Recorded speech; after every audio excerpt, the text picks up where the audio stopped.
నమస్తే, welcome to our channel. నేను సిరి. తెలంగాణలో అయితే హైడ్రా ఎలాంటిది సృష్టించిందో మనం చూసాము. అంటే వీళ్ళు వాళ్ళు అని తేడా లేకుండా ఎవరు అక్రమ కట్టడాలు కట్టినా కూడా కూల్చేయడం అయితే మనం చూసాము. అయితే ఇప్పుడు ఏదైతే ఉందో మనమ్మ కాలనీలో కూడా ఏదైతే కూల్చివేశారో అక్రమ కట్టడాలు, సేమ్ అలానే జైబేరి ఏదైతే ఆక్రమించుకుందో, అంటే ఆక్రమ కట్టడాలు కొన్ని ఉన్నాయని చెప్పేసి వార్తలు వస్తున్నాయి. మరి వాటి మీద కూడా దృష్టి సారించిందని చెప్పేసి మరి వార్తలు వస్తున్నాయి. ఒకవేళ దృష్టి సారిస్తే మరి వాటిని కూడా కూల్చివేస్తారా లేదా ఏంటి అనేది మనకు వివరించడానికి మనతో పాటు ఉన్నారు ప్రముఖ senior journalist, political analyst CS Rao గారు. నమస్కారం సార్. నమస్తే సార్, తెలంగాణలో అయితే హైడ్రా అది అంటే ఎవరైనా, అది పెద్ద చిన్న ఎవరైనా కూడా అక్రమంగా అంటే కబ్జా చేసో లేకపోతే కొంచెం వాటర్ ఇది ఏదైతే ఉన్నాయో అంటే చెరువులు దాని మీద కట్టినవి ఉంటే కూల్చేస్తున్నారు. అలానే మనమ్మ కాలనీలో కూడా జరిగింది మనం చూసాం. ఇప్పుడు జైబేరి పేరు వినిపిస్తుంది. దాంట్లో కూడా ఒకవేళ దృష్టి సారించారు, అక్రమ కట్టడాలు ఉంటే పోతే కూల్చేస్తామని అంటున్నారు. మరి ఎలా ఉండబోతుంది? సో ఇప్పటి వరకు హైడ్రా తొలగించినటువంటి ఆక్రమణ అన్నిట్లో చెప్పుకోదగ్గ తొలగింపు ఏంటంటే, ఒకటి ఎన్కన్వెన్షన్, రెండు మణెమ్మ కాలనీ, రామ్నగర్ దగ్గర పక్కనే ఉంది మణెమ్మ కాలనీ. అక్కడ నాలాలన్నింటినీ కూడా ఆక్యుపై చేసేసి ఎప్పటి నుంచో బిల్డింగ్లు కట్టుకున్నారు. వాళ్ళని పక్క పంపించేశారు. వాళ్ళ ఇల్లు నేలమట్టం చేసేసారు. అదొక పెద్ద అచీవ్మెంట్ కింద హైడ్రా చేసినటువంటి ఆపరేషన్లో చెప్పుకోవచ్చు. సో మణెమ్మ కాలనీలో ఎలా అయితే చేశారో ఆ తరహాలో హైదరాబాద్ మొత్తం ఆక్రమణ మీద చేయాలి అనేది హైడ్రా ప్రాథమికంగా ఒక నిర్ణయానికి వచ్చినట్టు తెలుస్తుంది. ఇటీవల కాలంలో హైడ్రాకి సంబంధించినటువంటి ఐపీఎస్ ఆఫీసరు రంగనాథ్ ఆయన మాట్లాడి ఆయన ఏం చెప్తున్నారంటే, చాలా క్లియర్గా ఎప్పటి నుంచో కొన్ని సంవత్సరాల నుంచి నివాసం ఉంటున్నటువంటి వాళ్ళ జోలికైతే వెళ్ళం, కానీ ఎఫ్టీఎల్ పరిధిలో భారీగా ఆక్యుపై చేసుకున్నటువంటి వాళ్ళు ఎవరైనా ఉంటే కనుక ఖచ్చితంగా వాళ్ళని మాత్రం ఉపేక్షించేది లేదు. వాళ్ళు ఎంత పెద్దవాళ్ళైనా సరే వాళ్ళ ఆక్రమణలో అయితే కూల్చేయటం ఖాయం అని చెప్పి చెప్తూ ఉన్నారు. ఒకటి ఎఫ్టీఎల్ పరిధిలో ఉండేది, రెండు బఫర్ జోన్లో ఉండేది, మూడు ఆక్రమణలు ఆక్రమించుకొని ప్రభుత్వ భూముల్లో ఆక్రమించుకొని కట్టినటువంటి నిర్మాణాలు. ఇవి మూడు రకాలు. ఈ మూడు రకాల్లో ఫస్ట్ ఏం చేస్తున్నారు వీళ్ళు, ఎఫ్టీఎల్ పరిధిలో ఉండేటువంటి వాటిని కూల్చేస్తున్నారు. అలాగే బఫర్ జోన్లో ఉండేటువంటి వాటిని కూల్చేస్తున్నారు. మీకు తాజాగా తీసుకుంటే కనుక 111 జీవో పరిధిలో ఉండేటువంటి కొన్ని అవి వాళ్ళే తొలగించుకుంటున్నారు. ఇవాళ మీరు చూస్తే కనుక మీడియాలో వాళ్ళే స్వచ్ఛందంగా ఒక మాజీ మంత్రి తొలగించుకున్నాడు. ఇవాళ అది న్యూస్లో కూడా వస్తుంది. అలాగే మాజీ ఎమ్మెల్యేలు తొలగించుకున్నారు. అలాగే కాంగ్రెస్ పార్టీలో ఉండేటువంటి వాళ్ళు కూడా వాళ్ళే స్వచ్ఛందంగా నిర్మాణాలను తొలగిస్తున్నారు. ఇది బఫర్ జోను అలాగే ఎఫ్టీఎల్ పరిధిలో ఉండేటువంటి. అంటే హైడ్రా ఎంత పకడ్బందీగా, ఎంత కాంప్రమైజ్ లేకుండా పనిచేస్తుంది అంటానికి స్వచ్ఛందంగా వాళ్ళే తొలగించుకుంటున్నటువంటి సిచ్యువేషన్ బట్టి మనకు కనపడలేదు. యాక్చువల్గా వాళ్ళు నోటీసులు ఇస్తారు అని తెలియగానే నోటీసులు ఇవ్వకుండానే వాళ్ళు స్వచ్ఛందంగా ఒక మాజీ మంత్రి తొలగించుకున్నాడు. అంటే ఎఫ్టీఎల్ పరిధిలో ఏమున్నాయి, బఫర్ జోన్ పరిధిలో ఏమున్నాయి అనేది అందరికీ తెలుసు.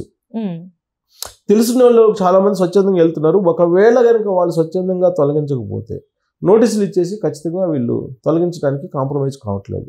మణెమ్మ కాలనీ ఆపరేషన్ పూర్తయిన తర్వాత ఇంకా ఎక్కడ మిగతా వాళ్ళు కాంప్రమైజ్ అవుతుంది హైడ్రా అని చెప్పి అనుకోకుండా వాళ్ళు స్వచ్ఛందంగా వాళ్ళ ఆక్రమణని తొలగించుకుంటున్నారు, తీసుకెళ్ళిపోతున్నారు.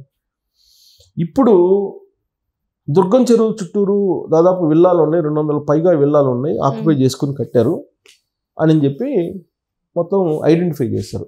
వాళ్ళందరికీ నోటీసులు ఇచ్చారు. దుర్గం చెరువు పరిధిలో ఉండేటువంటి బఫర్ జోన్లో ఉండేటువంటి ఈ విల్లాలను కనుక కూల్చేస్తే ఇక అసలు హైడ్రా కాంప్రమైజ్ కాదు అని చెప్పి సర్వత్రా నమ్మేటువంటి అవకాశం ఉంది. ఎందుకంటే అక్కడ కాస్ట్లీ విల్లాలు ప్లస్ ఈ ఒక్కొక్క విల్లా ఖరీదే దాదాపు 5 కోట్లు 6 కోట్లు ఉంటుందండి. దాదాపు 250, 300 కోట్లు 400 కోట్ల రూపాయలు విలువ చేసేటువంటి ఆస్తులు అవి. సో వాటిని కనుక నేలమట్టం కనుక చేయగలిగితే, వాటిని నేలమట్టం చేసేసి ఆ భూమిని కనుక స్వాధీనం చేసుకోగలిగితే హైడ్రా కాంప్రమైజ్ కాదని చెప్పి అందరికి అర్థమైపోద్ది. అప్పుడు ఎవరికి వాళ్ళు ఇంకా స్వచ్ఛందంగా కూడా వాళ్ళే ఖాళీ చేసి వెళ్ళిపోయేటువంటి అవకాశం ఉంది. ఇప్పుడు ప్రాబ్లం ఏంటంటే, హైడ్రాకు ఉన్నటువంటి ప్రాబ్లం ఏంటంటే, ఇళ్లలో నివాసం ఉంటున్నారు చాలా కాలంగా. చాలా చోట్ల ఏంటి కాలువల మీద నిర్మాణాలు చేసేసుకున్నారు. 30 అడుగుల రోడ్డు ఉందనుకోండి సుమారు. ఆ 30 అడుగుల రోడ్లో 20 అడుగులు ఆక్యుపై చేసేసుకుని ఇల్లు కట్టేసుకున్నారు. 10 అడుగుల రోడ్డుని మిగిలిచ్చారు.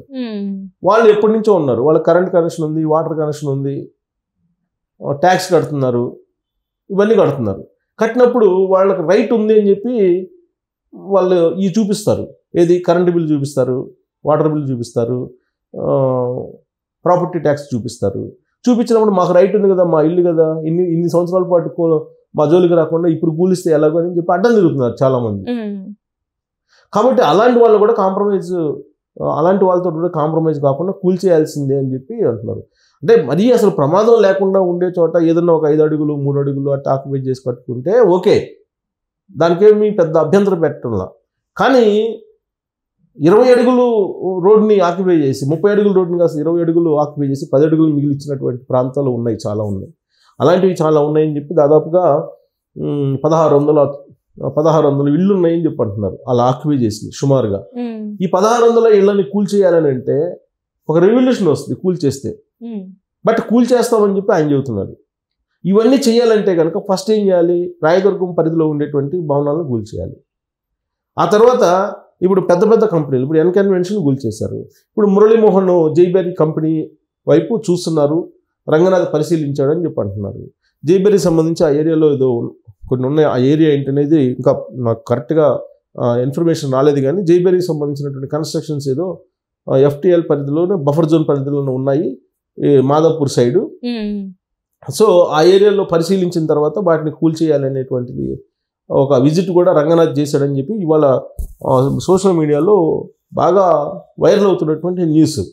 అంటే మొన్నేమో నాగార్జున, ఇప్పుడేమో మురళీమోహన్ సంబంధించినటువంటి నిర్మాణ సంస్థ మీద దృష్టి పెట్టారు.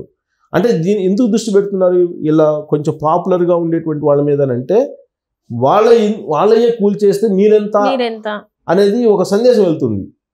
అందుకే ఇప్పుడు సపోజ్ పేదవాళ్ళ జోలికి వెళ్ళారనుకో, రోడ్ల మీద ఉన్నాళ్ళు లేదంటే కాలువల మీద కట్టుకున్న వాళ్ళు, మూసీ నది మీద, మూసీకి సంబంధించి మొత్తం ఆక్రమణలే, అనేకమైనటువంటి ఆక్రమణలు ఉన్నాయి. ఇప్పుడు ఎప్పుడైతే కేసీఆర్ ప్రభుత్వం 120 గజాలు స్థలం ఉన్నటువంటి వాళ్ళు, వాళ్ళ ఆక్యుపేషన్లో ఉన్నటువంటి వాళ్ళు వితౌట్ పర్మిషన్ కట్టుకోవచ్చు అని చెప్పి వాళ్ళు ఒక జియో ఇచ్చారు కేసీఆర్ అధికారంలో ఉన్నప్పుడు. పైగా గవర్నమెంట్ వైపు నుంచి ఒక 3 లక్షలు కూడా ఇల్లు కట్టుకోవడానికి ఇస్తామని చెప్పి చెప్పారు. రెగ్యులరైజ్ చేస్తాం మేము, ఏది మీరు కనుక ఒక 20 సంవత్సరాల నుంచి ఉంటుంటే ఒక ల్యాండ్లో, ఆ ల్యాండ్ మీదే కన్నా మీరు కట్టేసుకోండి ఇల్లు అని చెప్పారు. సో దాంతో పొలమని అందరూ రోడ్ల మీద కట్టేశారు. ఇప్పుడు రోడ్లు కాలువలు మొత్తం పూడిపోయినాయి. కాలువలు లేకుండా ఇప్పుడు రేపు వర్షాలు పడితే పరిస్థితి ఏంటి? ఇప్పుడు ఖమ్మంలో వచ్చినటువంటి వరదలు వచ్చిన తర్వాత హైడ్రాని ఎవరు కాదంటున్నా, హైడ్రా ఉండాల్సిందే అంటున్నారు. హైడ్రా తన పని తాను చేయాల్సిందే అని చెప్పేటువంటి వాళ్ళు మెజారిటీ ఉన్నారు. కాబట్టి హైడ్రాకి ఈ ఖమ్మం సంఘటన, ఖమ్మం విపత్తు అనేది ఒక రకంగా గ్రీన్ సిగ్నల్ ఇచ్చినట్టు అయింది. సో కాబట్టి ఇప్పుడు హైడ్రా రాబోయేటువంటి రోజుల్లో మురళీమోహన్ సంబంధించిన నిర్మాణ సంస్థ ఏదైతే ఉందో వాళ్ళు ఆక్యుపై చేసినటువంటి ప్రాంతాల మీద బుల్డోజర్లు పెట్టేటువంటి అవకాశం ఉంది. తర్వాత రాయదుర్గం సంబంధించినటువంటి విల్లాల మీద బుల్డోజర్లు పెట్టేటువంటి అవకాశం ఉంది. ఈ 2 ఆపరేషన్స్ అయిపోయిన తర్వాత మిగతా సంబంధించినటువంటి అన్నింటిని కూడా వాళ్ళు బుల్డోజర్లు పెట్టి కూల్చేసినటువంటి అవకాశం ఉంది. మణెమ్మ కాలనీ ఆపరేషన్ అనేది పెద్ద ఆపరేషన్, అది దాన్నే సక్సెస్ చేసినటువంటి హైడ్రా వీటిని కూడా సక్సెస్ చేస్తుంది అని చెప్పి హైదరాబాద్లో ఉండేటువంటి పౌరులు నమ్ముతున్నారు, విశ్వసిస్తున్నారు కూడా. ప్లస్ ఆ మేరకు రంగనాథ్ కూడా విజిట్ చేస్తున్నారు. విజిట్ చేసి మొత్తాన్ని ఆయన అడుగుతూ ఉన్నారు, మీ కాలనీలో ఎక్కడెక్కడ ఆక్యుపై అయ్యింది మీరు చెప్పండి అని చెప్పేసి ఆల్రెడీ వాళ్ళు వెబ్సైట్ చేసి ఆ వెబ్సైట్కి పంపించండి, మెయిల్స్ పంపించండి, శాటిలైట్ పిక్చర్స్ పంపించండి అని చెప్పి ఆయన అడుగుతున్నారు. సో అనేక కాలనీల నుంచి హైడ్రాకి కంప్లైంట్స్ బాగా ఎక్కువగా వస్తున్నాయి. ఆ వచ్చినటువంటి కంప్లైంట్స్లో ఇప్పుడు జైబెర్రీది కూడా ఒకటని చెప్తున్నారు. అందుకే మురళీమోహన్ సంబంధించిన జైబెర్రీ నిర్మాణ సంస్థ ఎక్కడెక్కడ ఉంది, ఎక్కడ ఏదన్నా ప్రాబ్లం ఉందని చెప్పి విజిట్ చేశాడు రంగనాథ్ అంటున్నారు. మరి విజిట్ చేసిన తర్వాత ఆయన ఏం తెలిసాడో తెలియదు. కానీ మొత్తానికి సోషల్ మీడియాలో ఏంటంటే జైబెర్రీ మురళీమోహన్ సంబంధించిన నిర్మాణ సంస్థల మీదకి వెళ్తుంది, బుల్డోజర్లు పెట్టడానికి రంగనాథ్ అనేటువంటి ప్రచారం అయితే జరుగుతుంది. సో రాబోయేటువంటి రోజుల్లో మరింత దూకుడుగా వెళ్ళడానికి గ్రీన్ సిగ్నల్ కూడా ఇచ్చినట్టు ప్రభుత్వం వైపు నుంచి రంగనాథ్ చెప్తూ ఉన్నారు. సో కాబట్టి హైడ్రా ఒక సంచలనం అని చెప్పి అనుకోవాలి. Thank you so much. Thank you.